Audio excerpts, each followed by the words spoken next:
same areas that I sort of outlined just now. As far as this meeting goes, one of the things that we learned with some intense interactions with Srikanth Channel in particular, who is chairperson here for Karnataka, for Bangalore, we said to ourselves that from what he told us, we said to ourselves that we will see how we can have some of these professionals from the IGBC share insights, views, perspectives, experiences on how, as consulting engineers, you can take to some of these practices and processes and the methodology of going green, right? I think many of you know that by far today, the leader in certified green buildings or in green building footprint in India is the Indian Green Building Council of the CII. We are at about 94% of the total of about 8 billion square feet that India has got 8+ billion square feet. The rest of it, the 5-6%, is sort of contributed by 3 other rating agencies. There is a new kid off the block last year or in 2020. It came in from ACCE. We have 2 others which have been there for a long time, Griha as well as Lee. So that is the largest scenario when it comes to, shall we say, imparting sustainability elements to engineering the future of buildings and of construction. We have S. Srinivas here, who is another old veteran war horse of the Green Building Council. He's originally he's a National Productivity Council man, and those were the people from the 1970s who drove many of these things that we talk about today of energy efficiency at either manufacturing process levels or at building construction levels. That is all I want to say now. I will also want to, sensitize you to one more thing, which we shall, of course, talk about later. The Secretariat of the ACCE, I have already had a chat with them. Our Siddesh Kumar, who is from the IGBC headquarters, has also been talking to the Secretariat.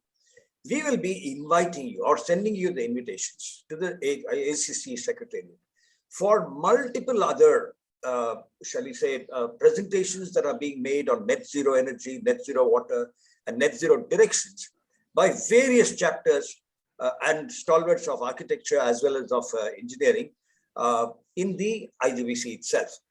A month ago, I think, maybe 3-4 weeks ago, we had the Bombay chapter presenting something on net zero. So we thought we will give ACCE's members also an opportunity to listen to these things as we go along. That is it from me. Siddesh, can you then suggest, should our Srinivas have a quick word before we ask our Suresh sir to take over? What about Srikanth Chennai's observation come later? Joined. Srikanth Channel has not come in yet. Siddesh, can you put up those because one slide? The program was coming earlier. Okay, good.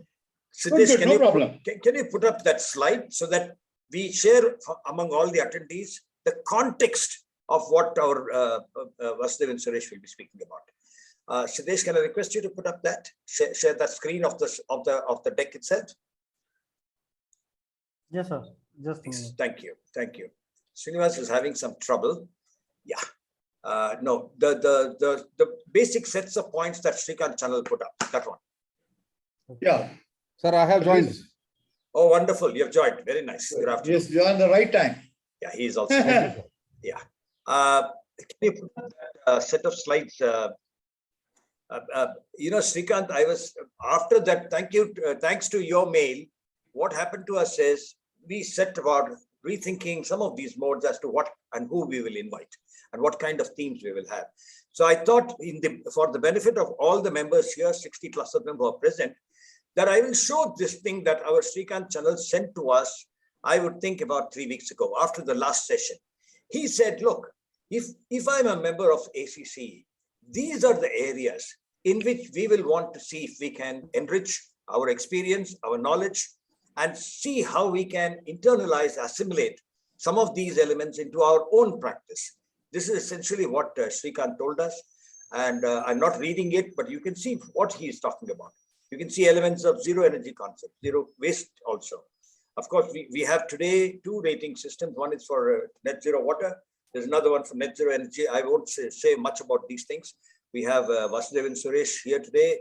Who is not familiar with him if you are an engineer? He is a 1966 Guindy College of Engineering man. He worked with the PWD in Tamil Nadu for many years in the 70s. He moved on and eventually he found his métier in HUTCO. He eventually retired from there as the managing director, as you all know. And then he headed something called HIRCO, of the Hiranandani Group on affordable housing and such things. And happily for us, in the last 10 years or so, he has been the chairperson for policy in IGBC. And then he became chairperson after the unfortunate demise of Dr. Jain in 2018 or so. Recently, about a month ago, he stepped up and he continues to be the chairperson for policy here. We also have S. Srinivas. Srinivas has been there. I keep saying, much to his embarrassment, that he's the father of many of our green building rating systems. We have 29 of them today, unless I get corrected by Srinivas and he says it's 30. Srinivas, can I request you to speak for 1 minute? Then you can hand this over to Vasudev and Suresh, after which maybe you will come in for interactions with the members. Srinivas, are you there? I think he's having trouble still. We're not on the screen now. He's not there. Shrikant Channel, do you want to say something before you can hand over the mic then? Yeah, Shrikant can give his opening remarks. It'll be good.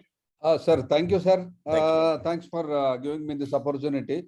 The points that I have listed out is in view of the engineers, how they can adopt the sustainability and green building concepts into their daily activities. Like we'll keep doing the planning aspects, then material selection, engineering properties, and how that green building planning with regards to the natural light is concerned, ventilation is concerned, because these are all the fundamentals of the any building designs. Sure. So this is the reason why I made some of the things which maybe of our civil engineers' interest, because zero energy concepts and zero wastage, net zero water, such things are very crucial in achieving the sustainability and green building, especially in the civil engineering designs and the construction industry. So that was the point. I mean, if these expertises are available, it will be directly goes into the use, and it will be directly applicable kind of a thing, because you are directly speaking to the persons who are doing at a grassroots level. So that is what I felt. It is better to share these topics with the expertise. Whoever can give these things will be really beneficial, and that was my point of observation. But so as I said, there will be a two-tier. These monthly meetings will bring in stalwarts like our Suresh this time. Yeah. There is a second level where many other meetings are happening, very specific to the sort of things that you see listed here by you, Shrikant. Yeah. So members can benefit from those meetings also as we go along into the months ahead. Yeah.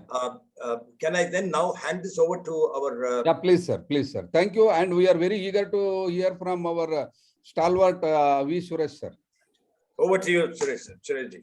Over to you. I'm going to talk, not Srini. Yes. Okay, no problem.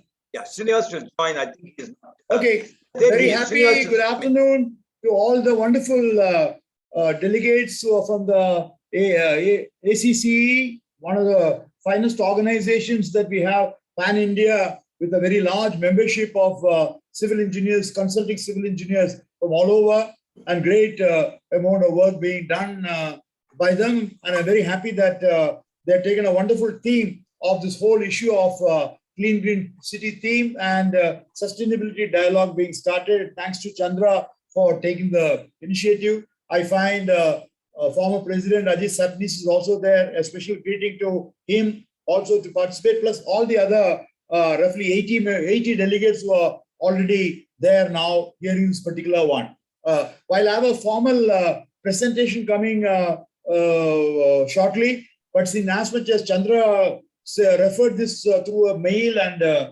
also referred to by Shrikant, I would like to very briefly touch on this particular things on how important it is for the consulting civil engineers to deal with the issue of the green building concept in a very large way. And possibly the best document that ACCE contributed in a very big way for the country is the National Building Code of India 2016. Chandra, you may not know the phenomenal amount of work right from 2005 and 2016, ACCE contributed to every part and section of the NBC. And therefore, in that particular context the new part number 11 on sustainability got added in the National Building Code 2016 is a very important framework document. First time in the world coming after the Sustainable Development Goal to the year 2015 September was already formulated. This is the only codal provisions to give a regulatory framework to deal with all issues on sustainability. Therefore, that will very briefly cover the issue on standardization and sustainability issue in a large way, and how NBC has made the provision for dealing with all aspects of the sustainable building, into the water efficiency, energy efficiency, waste management efficiency, brought in for the first time the concept of life cycle costing in the country. Nobody used to bother what will happen to a building 5 years, 10 years, 20, 30, 40, 50 years, whatever. As long as you build, you get a complete certificate, everybody is gone. And then how long it lasts is for them and the nature to see that. But the NBC has brought in the life cycle costing of capital cost of the building to build the whole thing on structural, non-structural finished services, and how during its occupancy stage there as a residence or a hospital or a hotel or an office, how is it performing, and how do you take care of the operating costs to keep it going, energy costs, water costs, maintenance costs, all those costs to keep the building on. Sometimes you require repairs to be done regular intervals. All that has been covered in a very detailed manner over there. And I think more importantly, the whole concept of the green building movement, which started only in 2001, Chandra already started mentioning that particular thing. We have come a long way in the 20 years time period. I just completed a 3-day program for the Killa people on sustainability and green building. And can you believe I have to talk there on not only the IGBC but the green building movement itself, how it got started in 1990 by the BREEAM in UK, 1995 by USGBC through the LEED rating, as well as the CACCE of Japan, how India caught in 2001 through the IGBC one. Then, of course, you have the Graha in 2008. Then later on, one more new one was joined called GEM, including a Pune Eco Housing rating. The idea is that you got to use all your resources in the right way. Land as a resource, building material as a resource, energy component as a resource, water as a resource, and all these things you utilize in an optimal way. So using all the resources in an efficient, in an economic, as well as in a, environment-friendly manner. That's a real thing of trying to utilize, be it on every one of those aspects over there. And of course, all the issues on the passive design of the building is where the architect and the engineer come into the picture, and therefore we make use of those particular things in a very good way, and using all the building materials not only as a structural material that you deal with, but we deal along with that particular how the same wall, not only to carry the load, it can also take care of the thermal efficiency. You can have the right U value, and the roof to take care of not only as a chat on your head, but also to take care of the right level of heat gain to be reduced as much as possible. The glass that you use over in the windows, not only for you to see that, but how that can also contribute. All are important issues which come. And the professionals also have got to really make a changeover. You're told what professions are there. So you can have a civil engineer, you can have an architect coming over, the structural engineer coming there, you know, the mechanical engineer, the electrical engineer, as well as the plumbing engineer, the MEP, I call them, and all of them put together their input in the building. And rightly told by Hari about Focus as an agency called Forum of Critical Utility Services. All the services that go into the building, they have a coordinating forum to deal with that, to save water, save energy, and all the related, and how inputs coming from each of those professionals are also brought into the right time to coordinate as well as integrate all the service for the least amount of wastage that can come over there. I'm sure when you're working in a major project, Shrikant, you must be seeing inputs coming from MEP people, structural engineers, as well as architectural, all those drawings to be coordinated and integrated. So the least amount of breakage will come, least amount of clash takes place in the same XYZ space, you're able to get all that. So it's a great movement, and I'm happy that ACCE team, who always have raised the bar in terms of excellence to contribute to the nation building activity, is also getting sustainability in a very large way.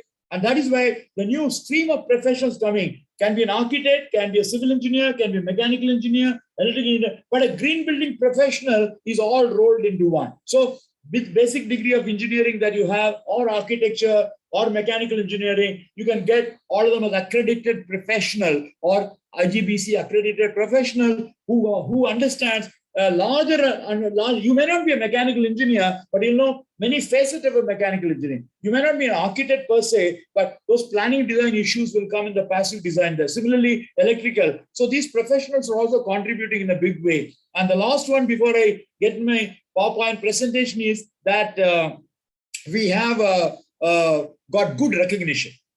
It's 20-year movement now. We have got very big, because we already, in the last 20 years' time, done phenomenally well. About 30 ratings to be done for all types of building. All types of building will come. Your residential building, your commercial building, your factory building, hospital building, your school building. We are the only one having all these types of rating, which other rating agencies don't have so much. They'll use the same vanilla rating, put the same thing for office building, they'll put the same thing for a hospital.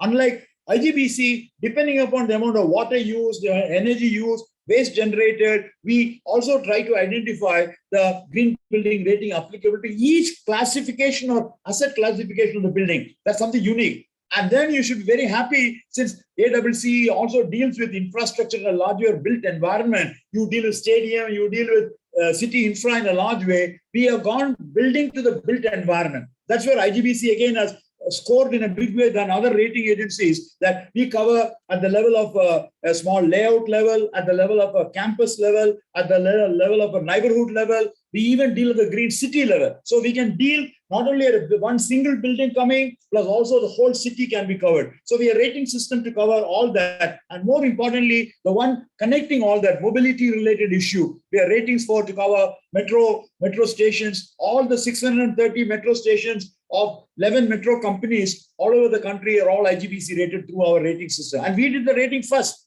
Even USGBC has done 5 years later. Singapore and Hong Kong metros have taken from IGBC's metro rating builder. Railway stations have come in a big way. Airports, leading airports have come. All mobility related issues also become an important component. So 30 ratings will cover all of them. And possibly that will give a good idea. And possibly one way to do that particular thing, Srikanth, is to your particular participants, as Chandra said, we can have regular once in 15 days capsules being brought out on each of them, so your members can join that. We already have a MOU signed with IGBC. We can organize that. We got some of the brilliant speakers in this particular subject who can come and share those ideas, and your members also will start learning. And my biggest wish is that, Srikanth, I'm glad you showed your thumbs up, is I want to make every one of the members of ACCE and IGBC accredited professional. That should be the takeaway. Absolutely. Very easy. Being a civil engineer, which I am, it's very easy to do. It's no major nuclear formal science involved in that. How to save energy, how to save water, how to take care of carbon footprint reduction, how to take care of waste. Everybody will know that. And that understanding, a good 110 marks question paper, and everything is done in an electronic format. Once in 15 days it takes place. So that means about 25 times in a year, you can take the test over there in a year, and that number is increasing in a large way. So let's try to keep a benchmark that every member of ACCE will become an IGBC professional in the next 6 months' time or 1 year time. You have about 10,000 or 12,000 members. How many you have now, Srikanth? Yeah, how many members now, ACCE? We have almost about... My last count is around 10,000 plus. 10,000 plus. I know. 11th, I think it's going towards 11,000 is the last discussion I had with Ashwath last time. Your previous president, of course, the immediate president, Ajit, is also there. So try to give that particular, then you'll understand many of the jobs that come over there has to be a sustainability certificate to be given. May not be, you can give a structural stability certificate as a civil engineer and a structural engineer, but not a sustainability certificate, which you can give as an IGBC accredited professional. And that's going to come in a large way. So with these opening words, I broadly tried to cover all the lists that Hari has given to me, which was also put on the screen for discussion, broadly covered that. And incentives have come. All the state governments have recognized that, and they started giving, if you go for a green building, either with a platinum rating or a gold rating or a silver rating or whatever rating you have, you are ready to, the government is ready to give incentives to you, because you're saving water, you're saving energy, quality of life is better, carbon footprint reduction is coming, better greening is there. So many people have started giving additional FAR and FSI over there. Reduction in the external development charges in a large way. or other related incentive. Latest one, Kerala has brought it, the first one to bring 50% reduction in the building tax. Fantastic. And to give a 1% reduction of stamp duty if the building is green, a 20% reduction in the property tax if your building is green and you maintain that as green, because property taxes pay every year. And every year, if you were to get the benefit of that green building that was approved as a green building, you are continuing to maintain as a green building, you've got a certification to that, then you'll get the benefit of that. So incentives have come also in a big way.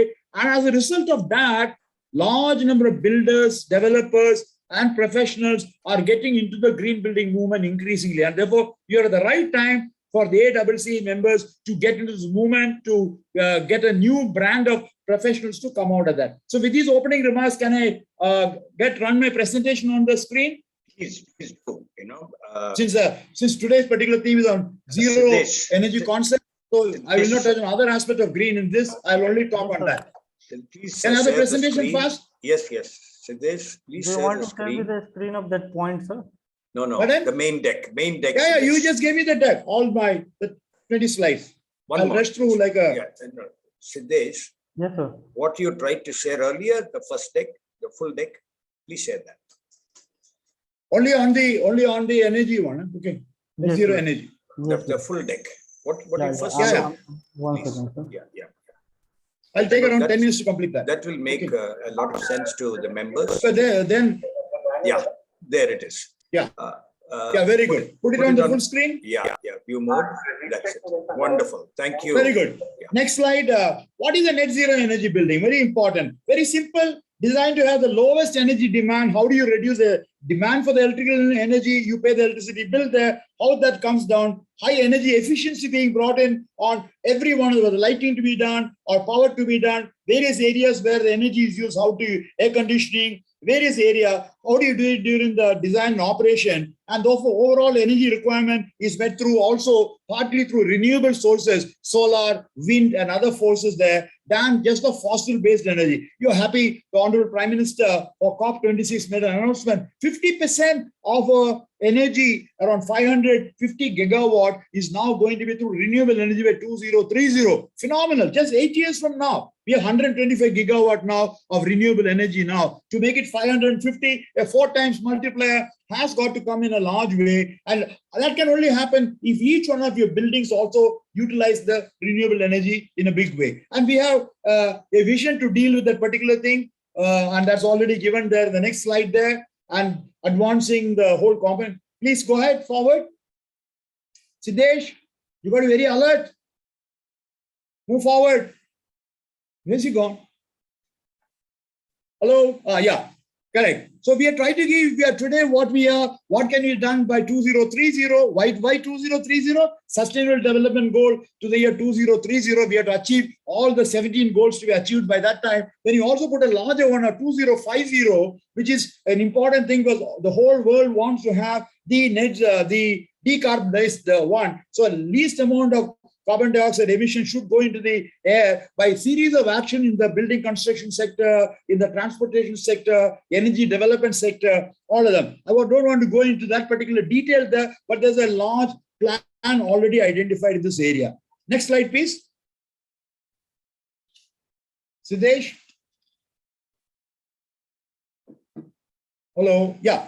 How do you deal with that? And the whole idea of the net zero energy rating is all trying to deal with how you are able to take care of all your energy requirement by demand reduction, plus also the renewable energy coming over there to the least possible manner. And you are also able to ensure that the dependence on the fossil energy is reduced as much as possible. And we got the wonderful rating on net zero energy rating way back about 4 years back. And we were the first one to bring that particular one. And that will come a series of issues about the rating which is there. And this is applicable to not only to the new, but also existing buildings. Next slide, please. Yeah, this can cover commercial building, office building, residential building, schools, whatever form there. And it caters to this concept over there. And just to keep you informed, I think Chandra already mentioned, in addition to net zero energy, we also have a rating for net zero water, a net zero waste, and also the framework for net zero carbon also brought into the particular thing over there. Next slide, please.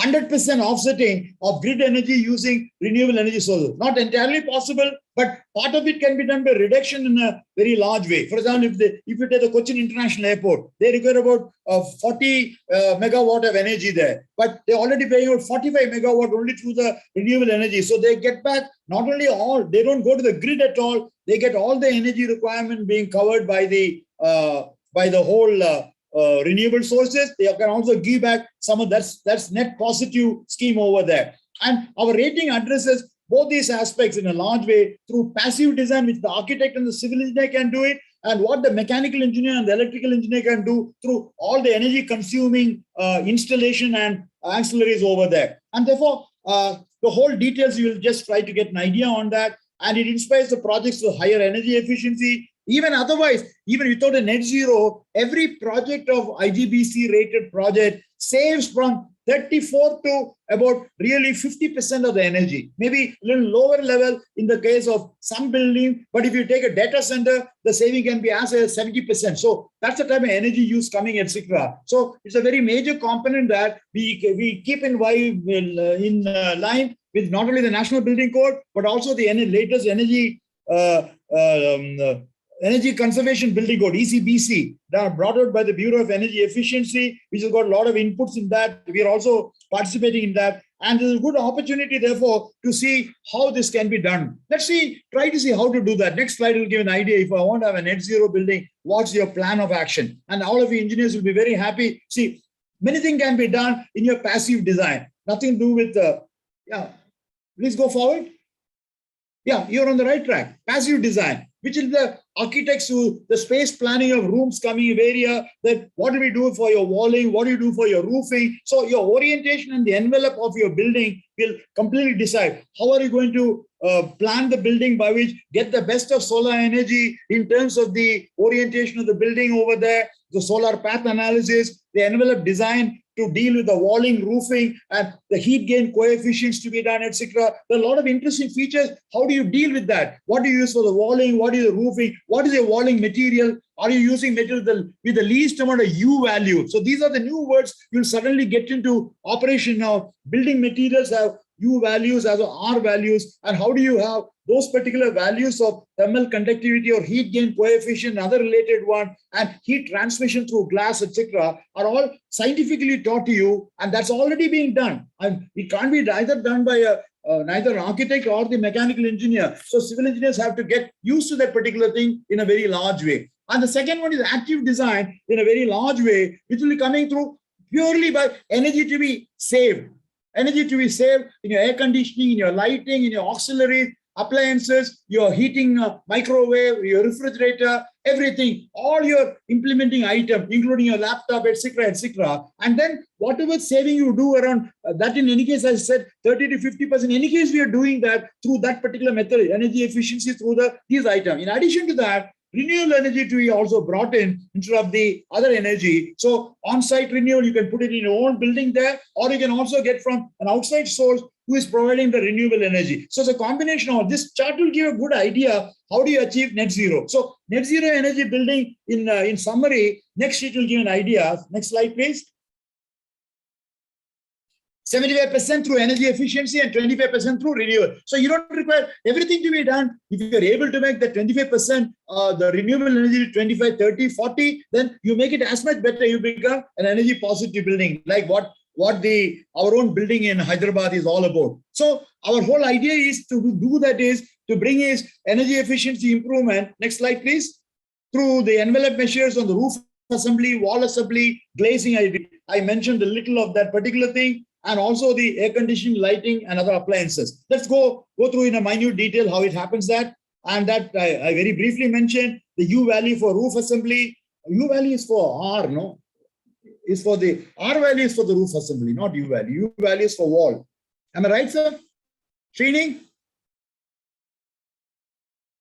Measures of it primarily talks of the ability of any walling material or roofing material as a constructed one. How do you reduce the thermal conductance or from one to another? and solar reflective index for the roof, so that the solar energy, you take it off so it doesn't heat the wall. So SRI for different types of roof are identified. How do you ensure the SRI values for low sloped roof and steep sloped roof, what type of treatment to be given so that you are not you don't bring in heat through the roof item in a large way.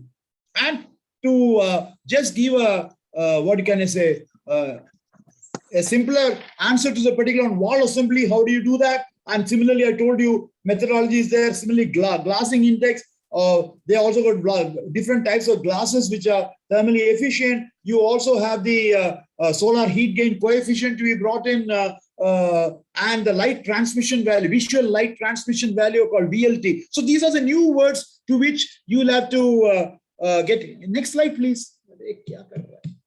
Yeah, thank you.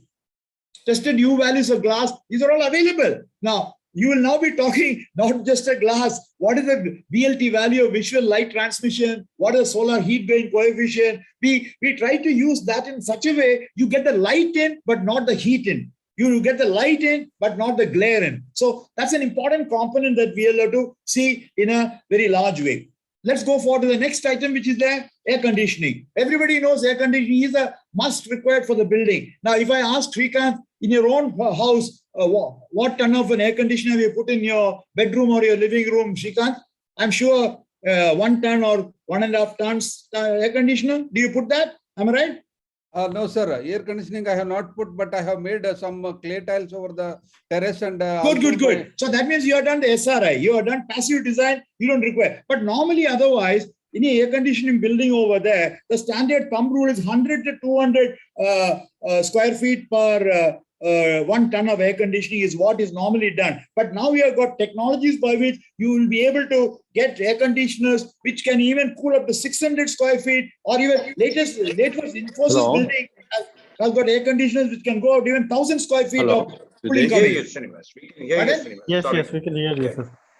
Okay, go on, VS, please. Yeah, correct. So that is the air conditioning is a very major one. So in which all those things will come over there on the design of the air conditioner. Your mechanical engineer and you will have to work together, which is the most efficient air conditioning design. Can you believe you have 1,000-ton air conditioning? I'm ready to bring it to 300-ton air conditioning. That means the whole energy cost will come down, and that's about 60% of the total energy requirement. So you should know, you can't say that that's not my job, that's a HVAC engineer's job, but you got to demand that I want an air conditioning system which has got the least amount of energy coming in the system there, and there are ways by which you'll be able to get that happen. Like, for example, the COP value, the coefficient of performance, normally in air conditioning about 3, 4, but I will demand that I want a COP value of 8. So you'll now ask, how do you get COP of 8? I'm a civil engineer, I'm not a mechanical engineer or air conditioner engineer, but I know what does it mean in terms of the energy efficiency for air conditioner coming over there. And going forward, you would like to use that particular thing for all the other auxiliaries there. No, energy efficient equipments to be done. Next slide, please. Either in the motors or equipments and other thing. How do you do that? These are important aspects, and these aspects will the ratings for each one of the particular things are available there, at least of IE3 above values there. So you'll be able to, the fans that you use, the motors that we use, we can bring that in a very large way. I think most common that we use is the lighting. The next slide will give an idea on lighting related on. Lighting is what is most important at the point of time. And are you aware that for every normal conventional building, if you had about 1.5 watt per square feet is what is every square feet to be lit over there, if you use 1.5 watt of bulb. Now, with this particular one, you can have just about 0.6 per square feet. 0.6 watts per square feet is what we are able to do that. And that will make a big change. And therefore, how do you use the latest, instead of as against your earlier bulbs, the CFL bulb, the LED bulbs are able to give all those particular efficiency coming over there. At the same time, illumination is not there, and you're able to have phenomenal amount of saving coming in the lighting point of view alone. And lighting, of course, large number of other details are there. The next page is there. How much watt per square feet I very briefly mentioned. Next slide, please. Next slide. I already said how much is that 1.5 watt per square feet to 0.6 watts per square feet, how much reduction is coming. Similarly, for exterior lighting, how much is coming over there, and what type of systems that we got to put either for lighting within the building for various spaces to get the right level of light level. At the same time, the energy levels will be coming down in a very large way. The next major common appliances you have in your own house, you have water heater, refrigerator, TV, computer, monitor, printer. But have you ever gone to the market and seen all those stars coming on top of that? I'm sure Shrikant must have seen that. Yes, I'm sir. sure. So that means these are done by the Bureau of Energy Efficiency, the star rating. That means the lesser the number of stars, the more energy. The higher the number of stars there, you are able to save around, maybe if it is a 5-star, at least about 25 to 30% energy can be saved. About 3 and 4 star, around 10 to 15% can be saved. About 2-star, maybe about 10% can be saved. So if you use, all your printers, copiers, scanners, and that will be another major thing. It's in your hand. So the energy efficiency will come in a very large way. And as indicated, the whole thing, 78% is only on the energy efficiency aspect through passive design and active design. And then later on, you go to the next one of renewable energy. And renewable energy is an important component. And how do you deal with the renewable energy component to solar energy to happen? Now the cost of solar energy is much cheaper than what you get from the other side over there. And that's an important component of achieving. And even though in this presentation I said 5%, already Ministry of Environment Force has changed it. No project is getting, I had a meeting today morning, no project is getting cleared unless you are putting minimum 10% of renewable energy coming. No project is getting cleared ever since COP26 is there. So even we have to undergo change in this particular thing for IGBC also. And even the ECBC, Energy Conservation Building Code also brought in 2017 has to have a major change because that also talks about 2 to 6% of renewable energy coming over there. So all will undergo change. You'll have to get into minimum 10 to 15% or 20% of renewable energy coming into your building into a very large way. That's going to be the way forward. Many of the buildings have done substantially good. The Capgemini building case I already put, they are working towards the net zero performance in the beginning. There are few case studies. Would it be presented by Srini or me? Case studies. I think he can. Would you present the case studies? See, Srinivas, can you hear us? Are you okay now? I can do it. I only 4 more slides. Please go ahead then. Please go ahead. Yeah. So the first building that we have in the case study is a net zero building of our own building there. Next slide, please. Siddesh, you got to be alert. There's a lag because of the network. It's not okay. Like it's not moving. Sorry, I'm very sorry. Then I'm sorry. Right. I'm very sorry. Yes. So our own building, it's a platinum building, which we brought out in 2003. The first building to get a platinum world area, and that was the USGBC rating at that time. IGBC was rating or not there. And you'll be very happy that about 3 years back, it also being a net zero energy building where we did it by phenomenal deep retrofitting of the HVAC system. We did it by installing bifacial solar PV module. That means both sides. The solar energy absorption is coming not only from one side, even in the bottom area also can come over there. So all the modules have been done under this particular one. And of course, all the other related net zero energy things have been brought in. As a result, today we are able to give back power every day back to the Telangana Electricity Board after all of energy. Imagine all the energy being completely made use of. You should see the beautiful. Unfortunately, I'm not able to have a shot. Maybe in the beginning it was there. Siddesh, if you're able to show us the site of that, later on we'll have a look at that. Okay. Please, please proceed. So that is a very major success case that when you go to Hyderabad next time, you have a good building already. Godrej and Boyce, one of the finest initiative of office building that they have there, and they already have done the first formal net zero energy certified building. Energy consumption level, they have been able to, consumption has been brought down 1,825 megawatt of energy. Renewable itself is 120 kWh, and they're also wheeling about 1.2 megawatt from giving out. And 10% grid energy is offset by renewable energy here, and a progressive approach to retrofitting. And therefore, more importantly, what gets measured gets managed. So for you to get a good metering component to monitor how much, just like you go and take a weight body mass index, etc. You could also do in the electrical energy point of view, are you using more or less? They identify for each of the component how much is going to be there. The pie diagram will give an idea, which is all being measured by a building management system,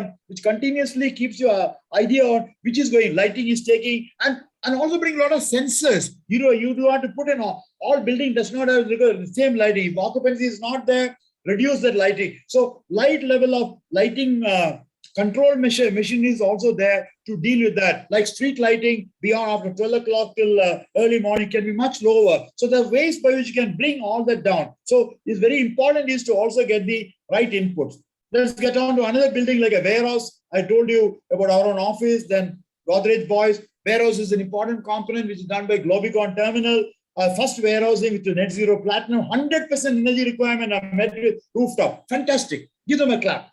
100%, not the 15% or 25% of which I said. Here is a case where all the energy needed through solar. And take my word, I am in the Ministry of Environment Forest meeting every 15 days. Now, all the new projects which are coming for warehousing as well as logistics park, for which we got a rating there, 100% of the energy is coming from the renewable. 100%. Phenomenal. It's a very major component, and this is a good case that it can be happening. And it's a good thing for you to see that particular thing. Since most of you are in Bangalore, Capgemini EPIP building in Bangalore is an excellent case, 1.2 million square feet. Case study number 4. Next slide. Correct. Over there, continuous performance improvement to optimize energy. 15% of grid energy is recycled through RE system here. And also they are able to get in some green power from other sources to get the net zero performance. Extensive retrofitting done for the roofing, on the walling, on the air conditioning system, and every cooling system, lighting and auxiliary system. An entire roof surface are covered by the SPV system on. That's very interesting component there. And go down to Rajasthan all the way. Next case study, ACCE project is a training center. Next slide. Next slide.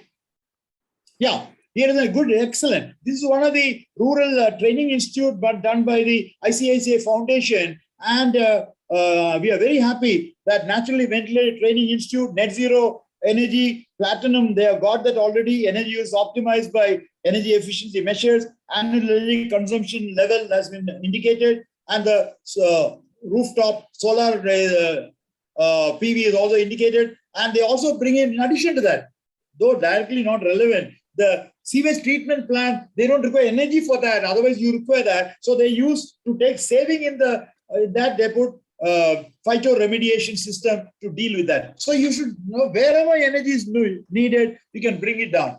One of the recent lost case studies that we are talking is in respect of the WOW-AF Zero Energy Home, built up area 5,000 square feet, super energy efficient home, I call it. Because there are 3 types of design, ECBC, ECBC plus, and super. So they're able to get under that particular area, energy demand by on-site RE system of 28 kilowatt hour. So they try to identify what is proposed and what is actually happened on the baseline identification of energy. And that's important. Baseline is an important component, every rating. With respect to that, I am saving. That's a type of comparison measures that we have under that. Having done all this particular thing, we have gone one step further. We are not happy with just this energy efficiency, which goes for all the green building, 30 to 50%. Then we go to the net zero energy, which I just now talked about that. That is a larger mission that we did. Exactly one month back, we had this IGBC mission on net zero. Can I have the next slide, please? Next slide, please.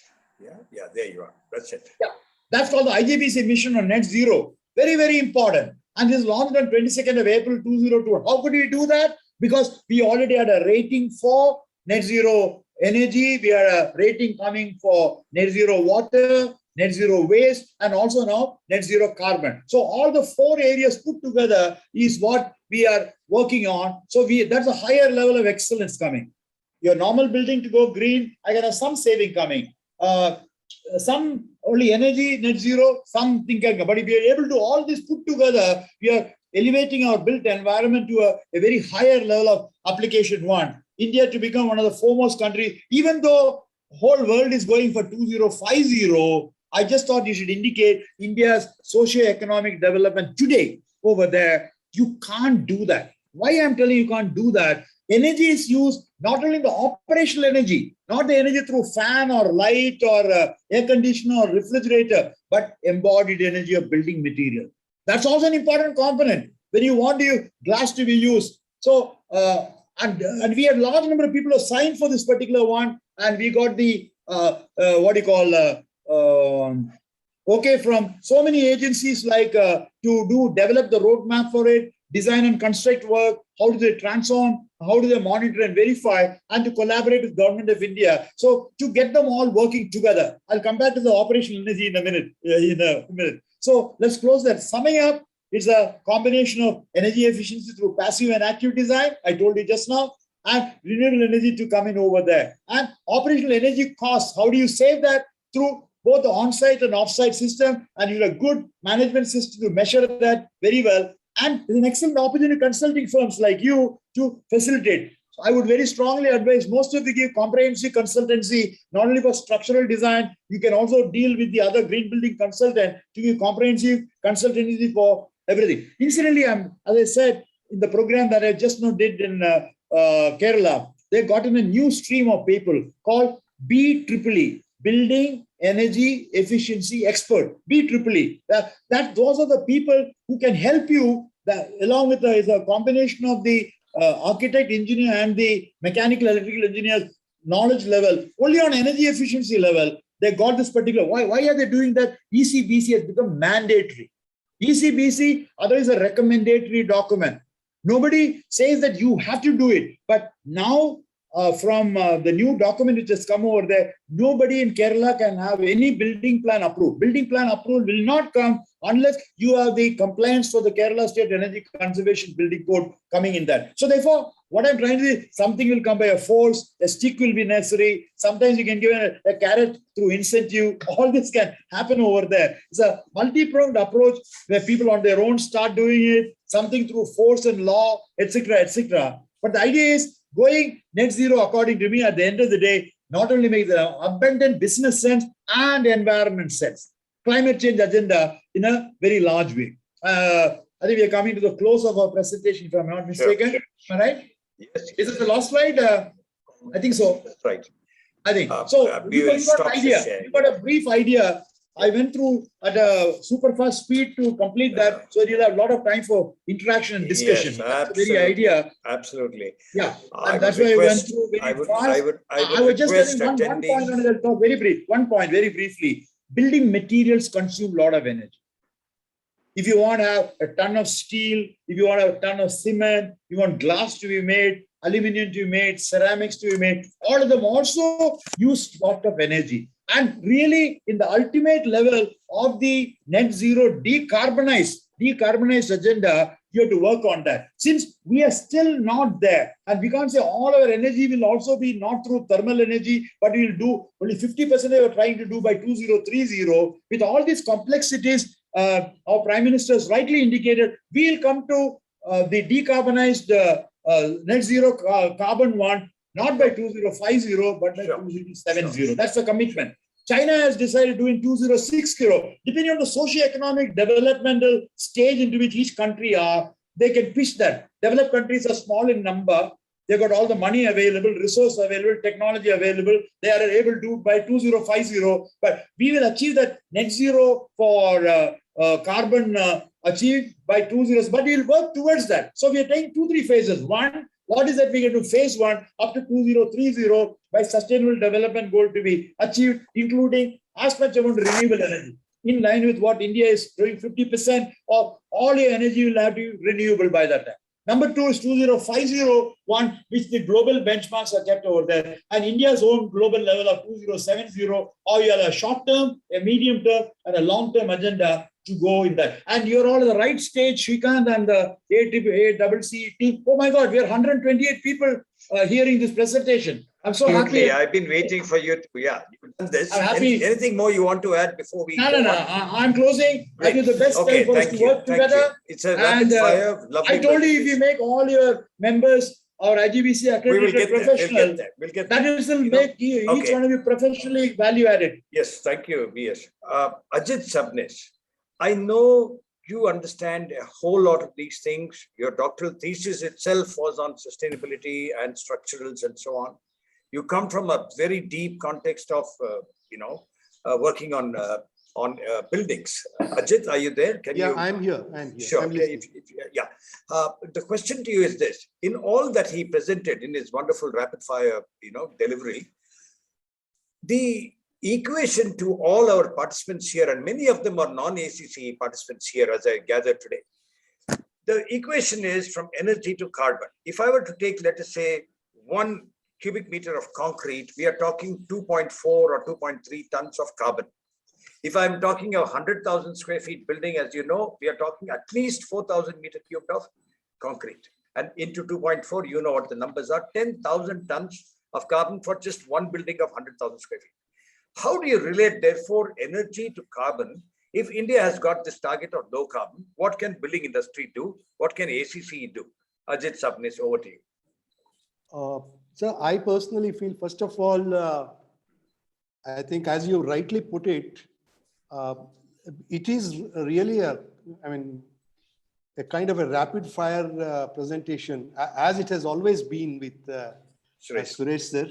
And it's so much of, we get inspired and then enthused by his, just listening to him. And thank you, Suresh sir, for this wonderful presentation. Oh, thank you, Ajit. Yeah. And the second thing, sir, I fully agree with you for the point that need of the hour is definitely becoming green professionals, as you have rightly said. And I will try my best together with my ACCE colleagues to see that this gets implemented to as large to the community as possible. That is, we would like to assure you that from ACCE point of view. And coming to the Hariharan sir question, though it's extremely difficult, but what I personally feel is when we optimize the carbon footprint and then the low energy, embodied energy, materials, and all these aspects, when it is taken into consideration, I personally feel there are two important things. One thing is we should be able to assess the sustainability levels of buildings or any other infrastructure projects on the drawing board stage much before they actually are implemented into the practice. And it is possible to reduce the energy saving the minimum energy saving can probably reduce it by about 30 to 35% easily. And that amounts to a very large quantity when we look at the entire industry perspective. Sure. Srinivas, interestingly, you are also an engineer, but you have worked more with architects, more with building design than from the engineering front. What is your take on what our Dr. Ajit Sabnis was saying now, or what our V. Suresh has been presenting? Srinivas. Hello. Yes. Are you able to Yes, hear me? yes, we can hear you. We can hear you now. You can turn on your video, or Siddesh will do that for you. Don't worry. See, basically, I think all this, now we are talking from energy efficiency to net zero energy. My career has been mostly in energy efficiency for the industry also. I was basically into cement, steel, etc. But then now if you look at the scenario, in the 70s, because of the oil crisis, we used to say the objective or the purpose is to make your energy consumption more productive. But the fact today is that even if you are given all the fossil fuels, whether you can burn it or not, that is the question actually. It's simply because the amount of carbon that is CO2 or the GHG emissions that are emitted is simply devastating the environment actually. Therefore, I think the industry has got a greater role to play. Now, let me give you some paradigm shifts. In those days, in the 80s and 90s, we used to ask industry not to use electrical energy for low-grade heating. Say, for example, if somebody wanted to heat a metal component for about 50 degrees or 80 degrees, when somebody is using electrical energy, we used to say, why did you use oil or why did you use furnace oil? Correct. But today we are asking the same people to use electrical energy because it is simply easy to control your CO2 when you are taking it from the electrical source actually. So I think there have been some paradigm shifts like this both in the industry and in the building sector also. Now, for example, using of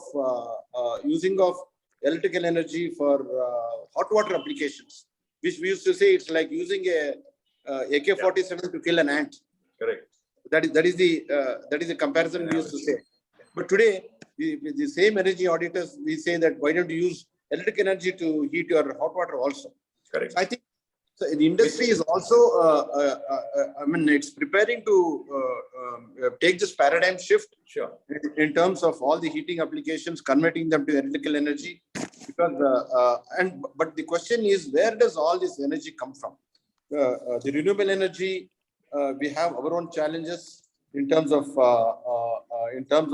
space, because wind needs at least 5 to 10 times more land requirement than solar. Sure. Or the cost of solar and wind also may go up 3 times if stored and used. The storing of solar and wind poses a challenge. Therefore, where do we get all this energy for the industry and the building sector also is a question. So I think here is where I think the policy bottlenecks have to be addressed. For example, in the same case study which Mr. V. Suresh showed you, the Telangana government has put an upper cap on renewable energy in situ installation. That means it's not allowing you to install more than your contract demand. And even if you do that, they are asking to increase your contract demand. And once you do all this, it doesn't make economic sense. Unless it makes economic sense, people would not embrace it.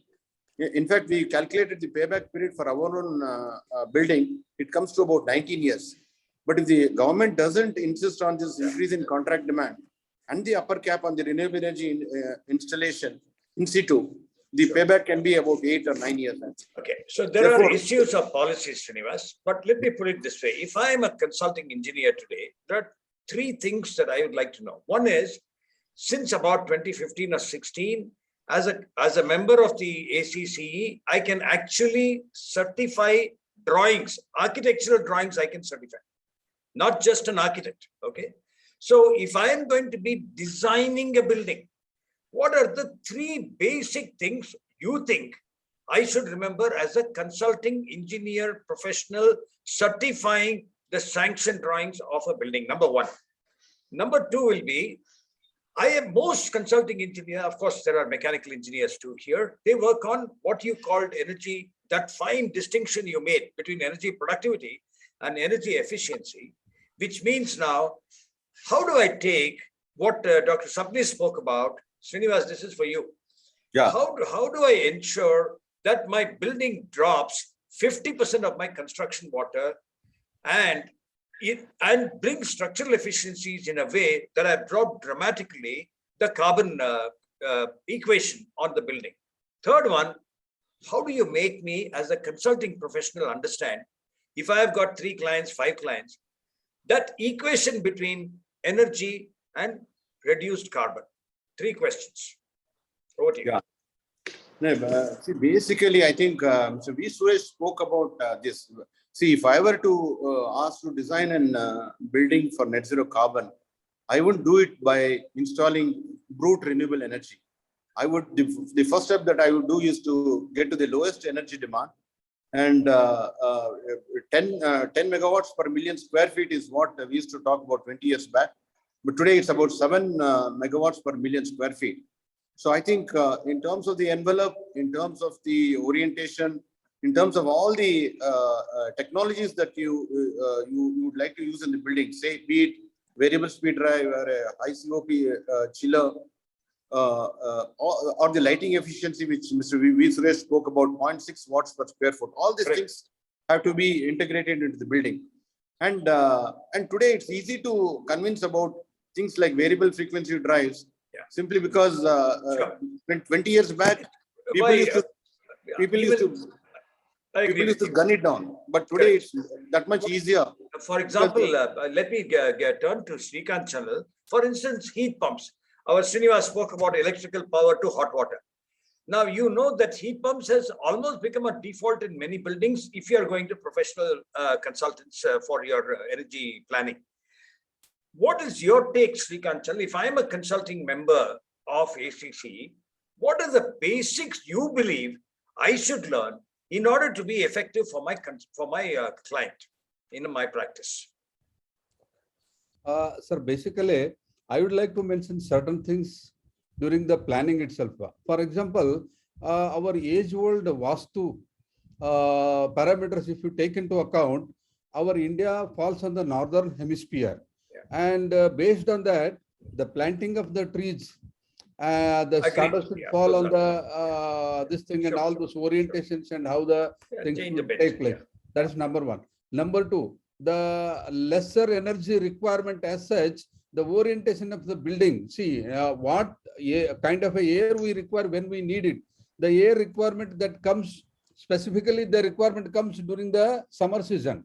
So summer season, what is the wind direction pattern? That particular wind direction pattern, we have to have the air circulation through the building, that the planning aspect will come into account. That is number two. Number three, the building materials. So by which material we can make that, as Suresh sir already mentioned, the wall panels and the roof system have to have the minimize the thermal intrusion into the building inside. So these are all the things. Along with that, our Ajit Sabnisi has already mentioned about earlier. We had a series of sustainability in our this thing, and embodied energy, and how to talk about the different materials to be used in the buildings, and such a things. He has given a wonderful information along with his colleagues, and many things are already available, and we are referring to that. We are learning. Actually, we are just stepping into your energy efficiency and all that. But as Srinivas sir has already mentioned, that is one more hurdle. That, see, earlier, for example, today energy charges are around 5 to 6 rupees per unit. Whereas if you, that is for the residences, whereas for the commercial, it is different. Okay. When you produce and give it from the residence, they are, giving only 3 rupees or even less than that. So that actually should have been, at par with or something like that. Policy matters also need to be addressed. I think in that aspect, I request the IGBC and CII to take this matter and make at least some good policies. Sure. Anyway, see, in this format, we are not able to get people to speak, but we request you to put up your question. There's one coming from somebody. IGBC should implement an approval plan, government and right. Mind saying, I'll put it like this to you. There is constant interaction nearly every week with people in the government on various issues and concerns when it comes to water, energy, urban management, urban sustainability, many issues like this.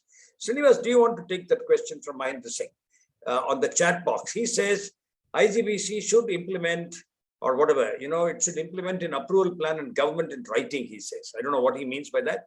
I don't, not clear, not clear. Not clear. Mahendra Singh, your question is not too clear. Yes, Srikanth, please. Yeah, I will clear his point. Yeah. See, what has happened is, in the construction field, specifically in low-rise building category. As you know, low-rise buildings are about 98%. That is what the statistics says. This category, the majority of the players, specifically with respect to the construction is concerned, are non-engineers or non-professionals rather. Absolutely. So that should stop, because all these energy concepts and other things should be understood by the professionals. And those professional engineers only should be allowed. Professionals like architects, engineers, and other concerned people should only involve in this, and this should be brought in the bylaw. And to that is one point. The other point is that bylaw also should have regulation kind of a thing, as other professions are regulated. Maybe that is also the point he might have been. Fair enough. Good point. Good point. VS, you wanted to say something. Yeah, I want two important intervention I wanted to make there. One of Ram Prakash is trying one of their very senior member to talk in terms of renewable energy. That's one aspect that in any case you will handle, how to get his view on that. The most important thing I wanted to say was, taking forward from what Srikanth just now said, with all our effort over there, the green building penetration or percolation, if it is 2%, 3% of all building, maybe we must account to 5 to 7% now at the present point.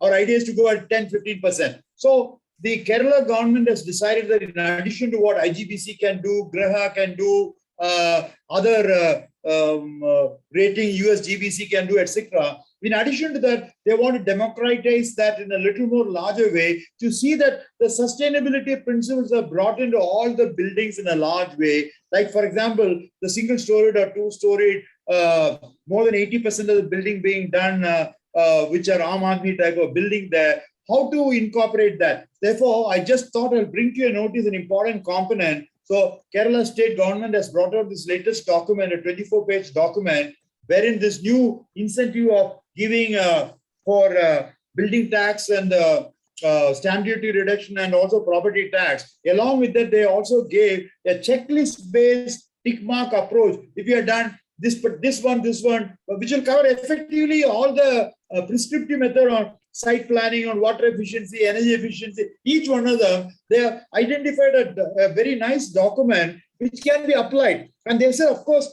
try to get the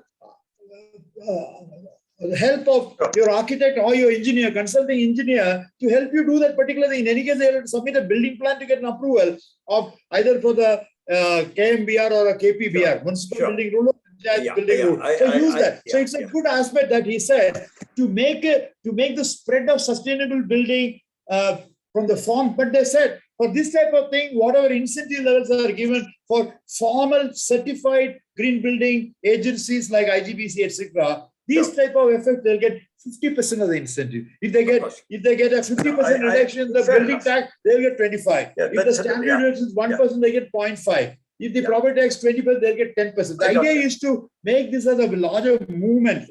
And the last point on which I thought, one moment, I'll close that. Last point I want to say is that what ACCE can do. Keeping into the global trend in climate change and all that, everybody's waking up all over. The countries are waking up. They're trying to have the climate change agenda there. The American Association of Architects there, American Institute of Architects there, have brought out in 2018 a group to deal with climate change 2030, what needs to be done today, now, namely for 2018 onward. So among the architectural profession itself, already a major initiative is now going on to get into the sustainability aspect over there. Similarly, American Society of Civil Engineers, your counterpart, which is there in that place there. They also got a team primarily to deal with all this embodied energy, how to deal with green concrete, green steel, green aluminum, less embodied energy. What are the new alternative options available, materials by which you can do that? I'm sure those type of things will be useful. And possibly what can be done is ACCE can bring out a nice little brochure or a booklet of maximum 8 or 10 pages, which can be IGBC can help you to help deal with that, which you can circulate to all your members.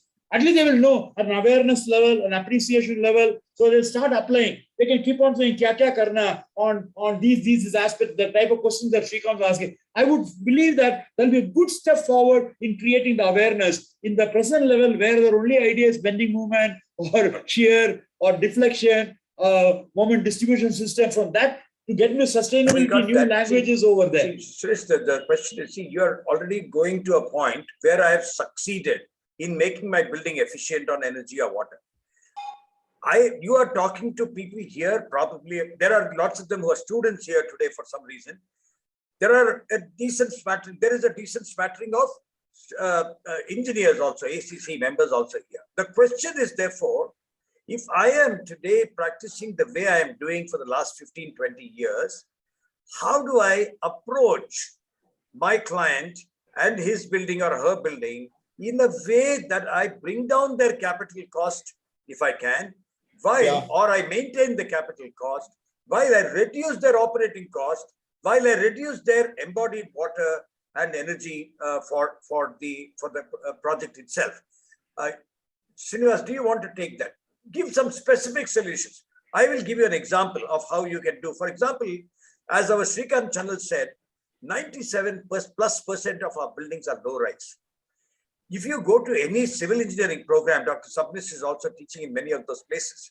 I mean, as an external professional. The thing is that we have stopped teaching load-bearing construction in our engineering colleges, in civil engineering. Why has that happened? I have no answer. Now, if you are a consulting engineer, the first thing you will do is to see how you can stop. If there is a building that is a low-rise building under 15 meters, how do you ensure that you do not build it with a frame structure?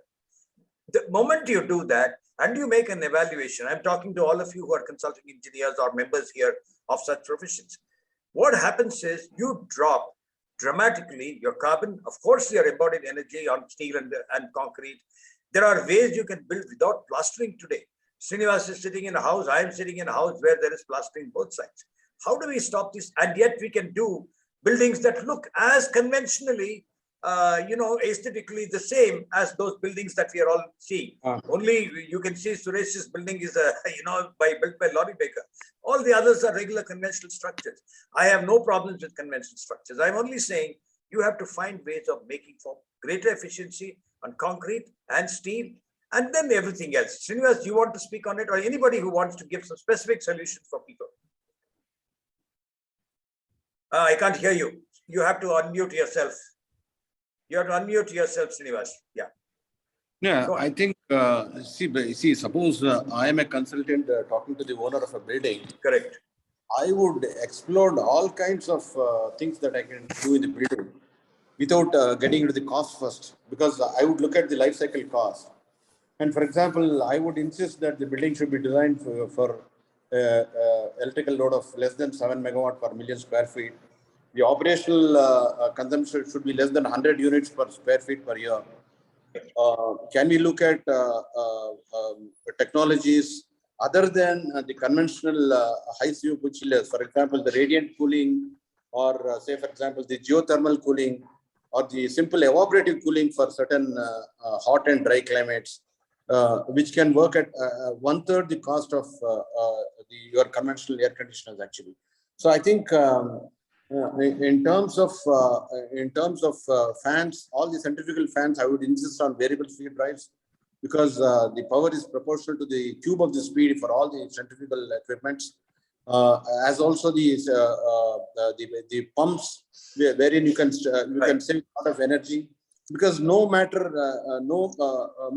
even the most brilliant engineer in the world cannot match the load to the rating of the fan or the pump, because the fan or the pump or the cooling tower is designed for the worst conditions. So that worst conditions will come only for 2 days or 3 days in a year. So have we gone in for variable speed drives, so that the nature of the pump that can be changed, the way it operates can be changed depending on the loads that the building takes. I would look at these things. I would look at the latest lighting technologies. So I think a host of all these things can be included when I talk to but I will come to the cost aspects only in the end. For example, you should also look at the glazing, where today you have got double glaze and triple layer glass, which can almost function like a wall in terms of its U value. Sure. A typical wall, a brick wall has a U value of about 0.4 to 0.5 watts per meter square degree Kelvin. Today you can select glass with the same U value, actually. So I think I would look at all the possible things on the earth and then get into the life cycle cost. Sure. So Hariharan sir, can I just make yes, Ajit, please. Yeah. No, looking at the entire, like taking,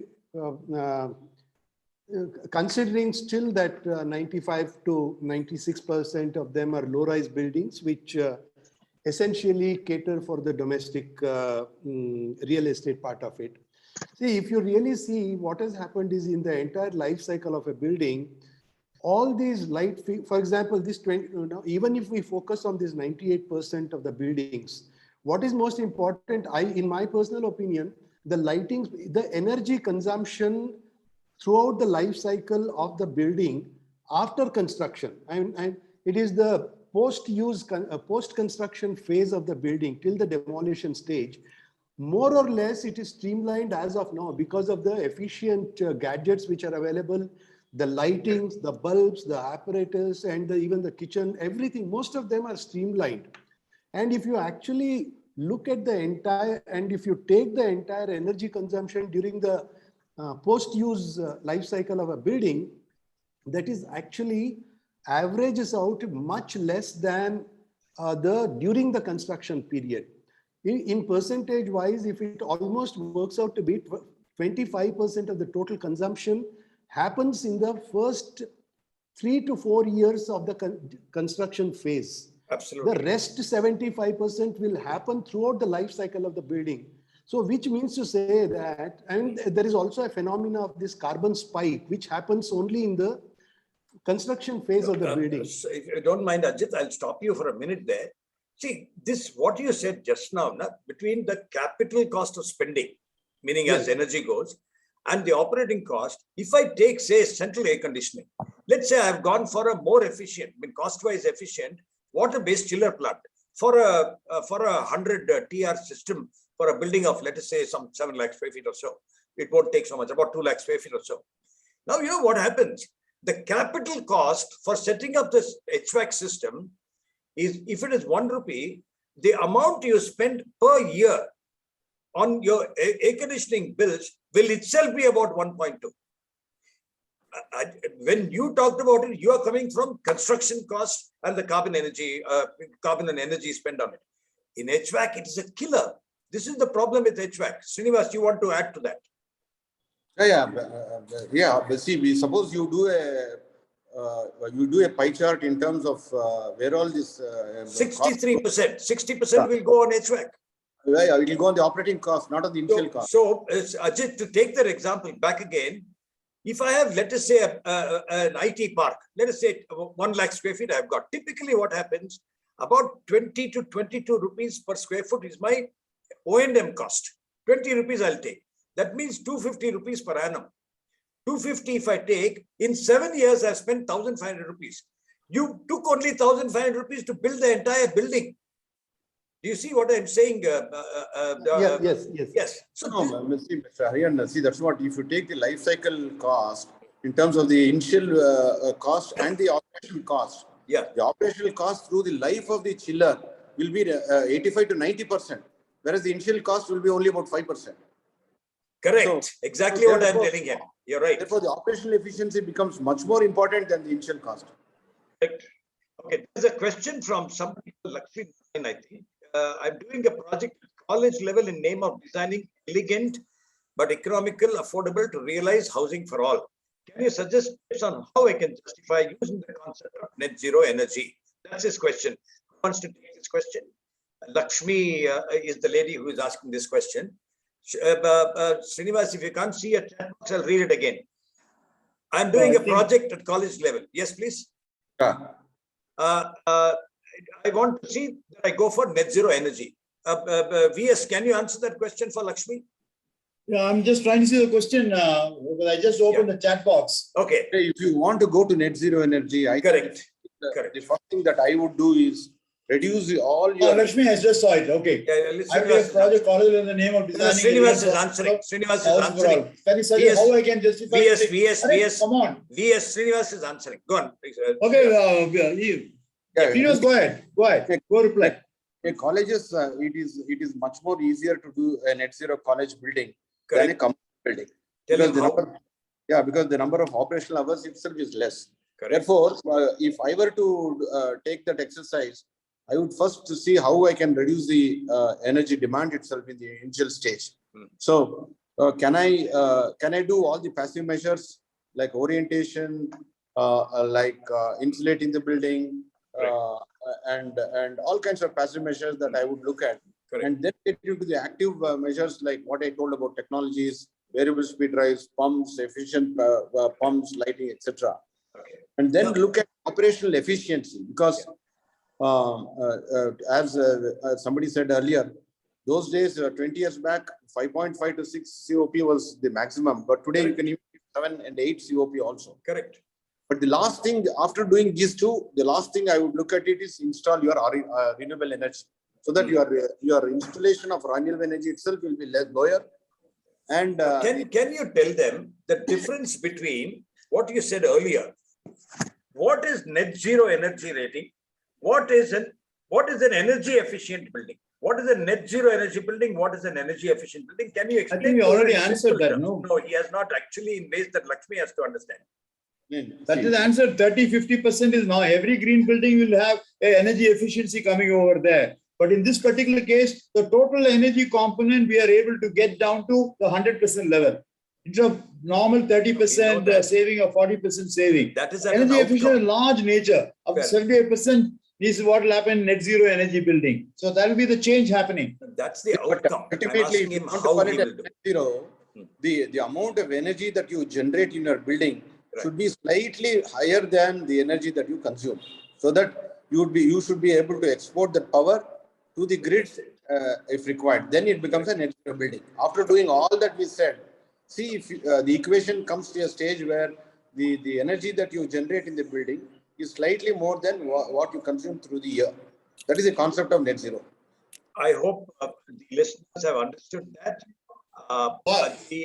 Possibly Lakshmi has to show to her educational institution by going on that how much is going to be the energy cost coming down. I think her biggest way to market that's what she wants. Question number 3, what we need to do, you got to really demonstrate and show by putting an additional 10 lakhs or 20 lakhs in the beginning to deal with all this passive and active design there. At the end of the day, each year on year, month on month, your energy cost will come down from what it is earlier to as much lower. And how less than 1 year or 1.5 years, you get the payback for all the investment. That's the only way you can convince Mahinder Singh, you made an observation saying in a certain school you have used laterite blocks.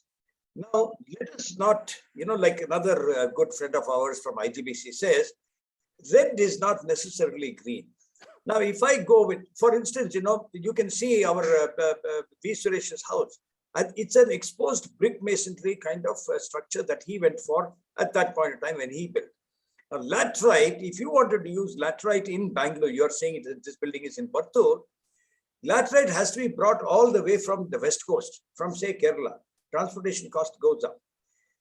All I want to tell you is, if you want to build an energy efficient or a green building, it is not necessary that you go for exposed brick masonry or you go for laterite or anything like that. You can build with regular concrete blocks, change a few things, go for cavity blocks, for instance, improve, he talked about UK and R values, improve your heat inefficiency or heat coefficients in the building in terms of what your walls will serve as a function. Then you see what you will do to your roofs. And then you see how you'll build the rest of it. So it can be very simple. The igbc.in website will give you a lot more details. Today, it is not like it used to be 10, 15 years ago. Lots of solutions available. Ajit, do you want to add to what I have said?